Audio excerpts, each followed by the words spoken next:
Friend, मैं आपका तारा मेरा लेके आऊँ एक नई वीडियो जिसमें आज आपको बताऊंगा मैं एमआरआई ब्रेन के बारे में, ब्रेन विद एमआरआई एंजियो के बारे में, एंजियो विद नेक एंजियो के बारे में, एमआरआई ब्रेन एंजियो और एमआरआई नेक एंजियो के बारे में।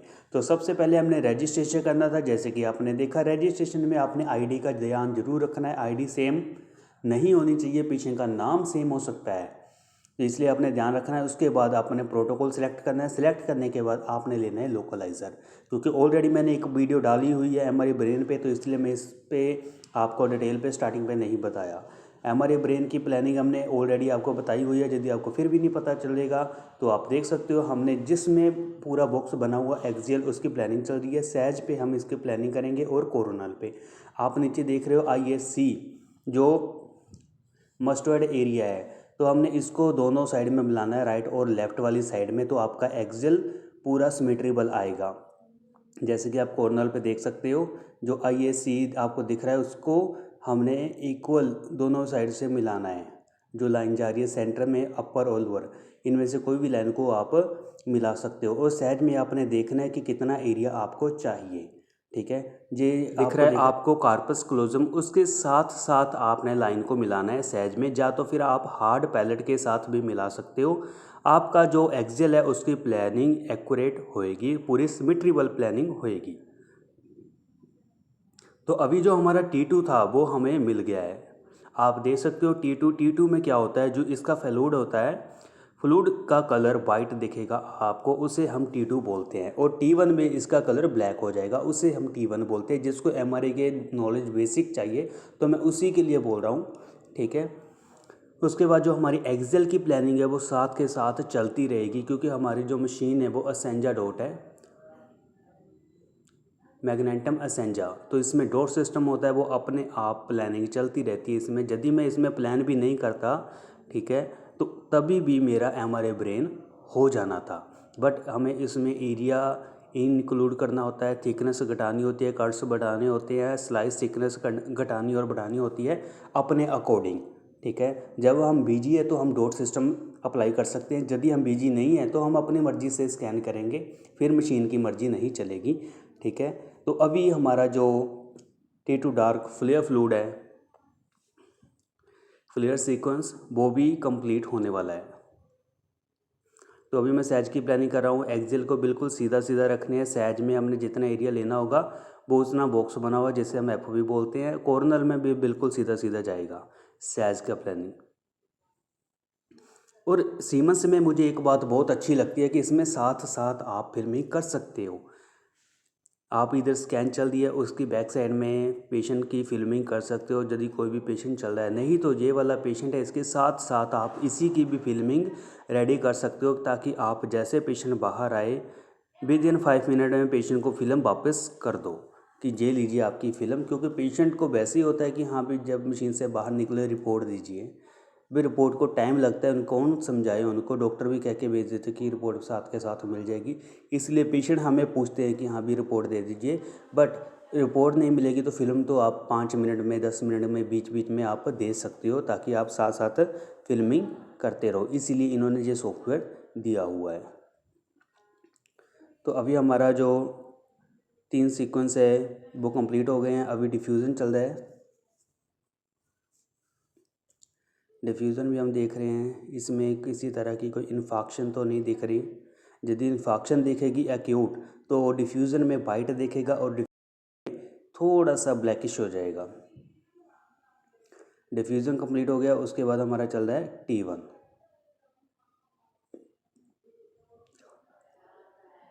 जो कॉर्नल की प्लानिंग है वो हमने एक्सेल पे दोनों ISC को मिलाना है। जैसे हमने कॉर्नल पे मिलाया था, अभी हमने एक्सेल पे इसको मिलाना है, तभी हमारी कॉर्नल की प्लानिंग एक्यूरेट होएगी, सिमेट्रिबल।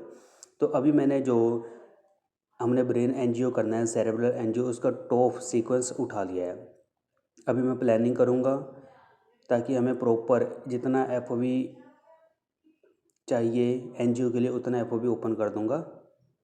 बस एक बार मेरे पास कोरोनल और सैज आ जाए, एक्यूरेट प्लानिंग के लिए। यदि मैंने लोकलाइजर पे करना है तो मैं कर सकता हूँ, बट जो एक्यूरेट प्लानिंग है वो आपको कोरोनल और सहज पर ही मिलेगी। यदि आपका एक्सपीरियंस बड़ा है तो आप जैसे मर्जी कर सकते हो। ये देखिए मैंने सहज पे तो मैंने सिर्फ टॉप सीक्वेंस उठाया और मैंने सहज लेके आया लोकलाइज़र का और कोरोनल का, तो इसमें एक अपने आप प्लानिंग हुई थी, क्योंकि ये एसेंजा है, इसमें बस आपने सीक्वेंस उठाने हैं और लगाने हैं। इसमें थोड़ा बहुत आपको चेंजेस करना होता है, आप पैरामीटर वगैरह यदि आप चेंज करना चाहते हो, नहीं चेंज करना चाहते हो तो फिर आप ऐसे ही इसको चला सकते हो। पूरी एक्यूरेट और अच्छी एनजीओ आपको मिलेगी। ठीक है, यदि आप नए हो तो आपने सीक्वेंस पे करना है, यदि आपको एक्सपीरियंस है तो आप लोकलाइज़र पर भी प्लान कर सकते हो। जैसे ये कोरोनल आ गया है, मैं एरिया देख रहा हूँ कितना एरिया मेरे को चाहिए, उस हिसाब से मैं इस पर प्लान कर दूंगा। Top sequence cerebral brain angio के लिए हमारे पास एज भी आ गया है। आपको जहाँ पे कार्पस क्लोजम दिख रहा है इससे थोड़ा सा ऊपर लेना होता है, क्योंकि इसके आगे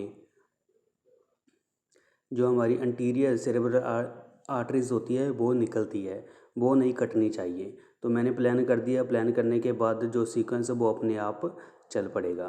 तो इसमें साथ साथ हम देख रहे हैं फिल्मिंग, जो सीक्वेंस हो गए हमारे तो उसको भी फिल्मिंग कर दूं और हमारी जो ब्रेन एमआरआई है उसको फ्री कर दूं। उसके बाद हमारा जो फोकस रहेगा वो फोकस रहेगा सिर्फ ब्रेन एनजीओ पे।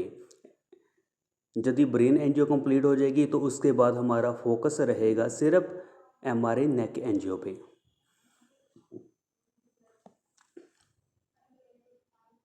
तो आप इसमें यदि आपको नहीं पता चलता तो आप क्या कर सकते हो, ब्रेन के अंटीरियर से लेकर पोस्टीरियर तक पूरे कट ले सकते हो। मान लो आपका जो ब्रेन है वो कवर होता है 15 कट पे, 20 कट पे होता है, बट आप उसमें कट से बढ़ा सकते हो ताकि किसी तरह की जो प्रॉब्लम है वो मिस ना हो जाए। ठीक है, तो हम फिल्मिंग में अपने हिसाब से कट कर सकते हैं। जो इमेज नहीं देनी वो उसको कट कर दो, जो देनी है तो आप दे सकते हो, नहीं तो आप उतने ही कट ले सकते हो यदि आपको प्रॉपर एक्सपीरियंस है। तो ये डिफ्यूज़न है, डिफ्यूज़न में सेलेक्ट करा, कोई आ नहीं रही थी इसमें फाइंडिंग, तो मैंने अपने फिल्मिंग का 6x6 फॉर्मेट है, तो उसमें फिल्मिंग कवर करने के लिए 12 कट्स ले लिए हैं मैंने। 18 कट T1 के हैं, 12 कट डिफ्यूज़न के हैं और नीचे 6 कट मैंने दे दिए मिप के।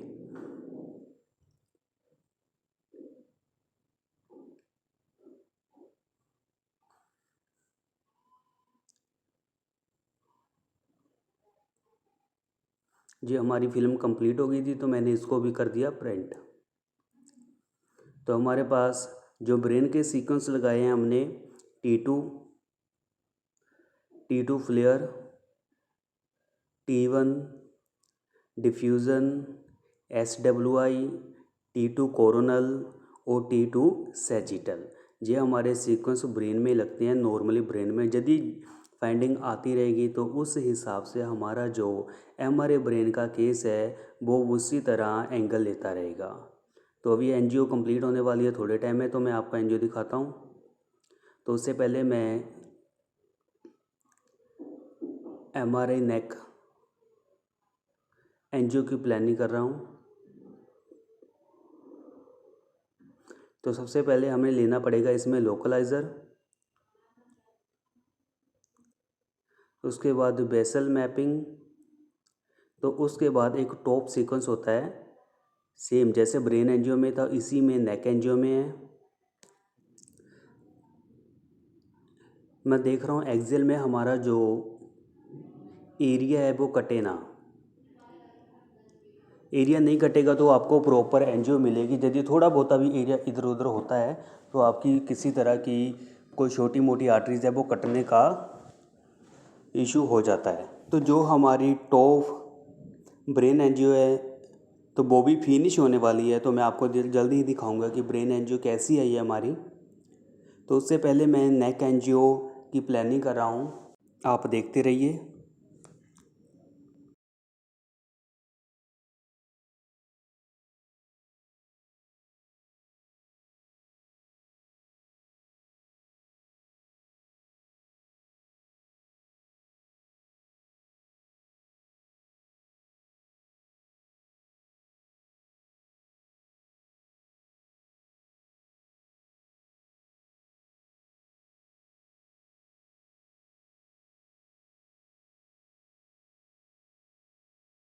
ये देखिए हमें सहज में मिप में बीआरटी मिल गई है और ये कोरोनल में। जो हमारी ब्रेन एंजियो थी उसका सीक्वेंस कंप्लीट हुआ। कंप्लीट होने के बाद प्रॉपर हमें ब्रेन एंजियो मिल गई है, देख सकते हो एंटीयरली। तो अभी हम करते हैं नेक की प्लानिंग। जो हमारी नेक एंजियो थी, ब्रेन कंप्लीट हो गया, ब्रेन एंजियो कंप्लीट हो गया। तो अभी हम लोकलाइज़र है, लोकलाइज़र पे हम स्टार्ट की ऑप्शन करेंगे। स्टार्ट होने के बाद जो हमारा लोकलाइज़र है हमारे सामने आ जाएगा। मैं आपको दिखाऊंगा। लोकलाइज़र आने के बाद हाफ से ज़्यादा हो गया है, आप देख सकते हो। आपको 3 सेक्शन इसमें मिल रहे हैं, कोरोनल, सैजिटल और एक्सियल। इसमें आपने क्या करना है, जो बेसल्स नेक बेसल है उसका आइडिया लेना है कि आपने प्रॉपर जो एंजियो इस पर फिट रखनी है वो कैसे रखोगे। लोकलाइज़र के बाद आपको बेसल नेक की एक उसमें हल्की हल्की आपको आर्टरीज दिखेगी। आपने उतना ही एरिया उसमें कवर करना है ताकि जो प्रॉपर आपकी बेसल नेक है जैसे आपको दिख रही है वैसे ही आपने एंजियो की प्लानिंग करनी है। तो ये देखिए मैंने लोकलाइज़र पे पूरा प्लान करा कॉर्नर से एक्सियल में, ताकि जो हमारी आर्टरीज है वो प्रॉपर हमें मिल जाए।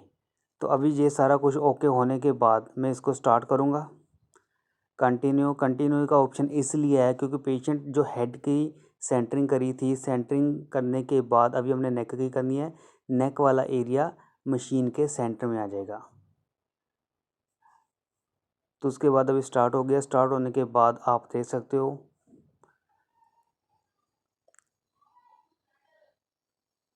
ये। उसके बाद भी मैं टॉप नेक की एंजियो की प्लानिंग कर रहा हूँ ताकि जैसे ही आए हमारा टाइम ज़्यादा वेस्ट ना होए और साथ के साथ मैं इसको स्टार्ट कर दूँ। ये आप देख सकते हो जहाँ से हमारा एओर्टा से लेकर ऊपर नेक एंजियो हमारी जाती है वहाँ तक हमने लेना है।